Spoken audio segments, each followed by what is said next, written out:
Today mga ka-workshop, ginawa ko for today Honda Click 125. Ang pinagawa ni Sir ay nag-install kami ng RCS 90 sa kanyang motor. So ayan, left and right yan mga sir. So ito yung box niya mga sir.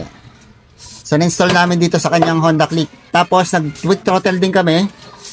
Yan, nagpa-install din siya ng quick throttle tsaka itong kanyang right switch. So ito. So ang push start niyan, so on mo. Push start niyan ay ito.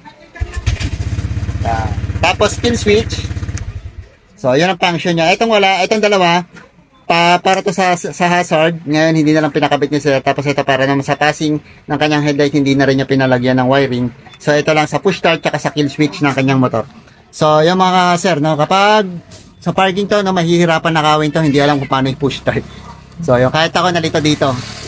So, yun ang gusto ni sir, kaya ginawa natin. So, ayan. Maganda siya mga sir, maporma. Para sa mga nag-Indo type, no? Indo concept, yan. Maganda ng forma siya. RCS 19 installation to Honda Click 125 tsaka quick throttle and right switch.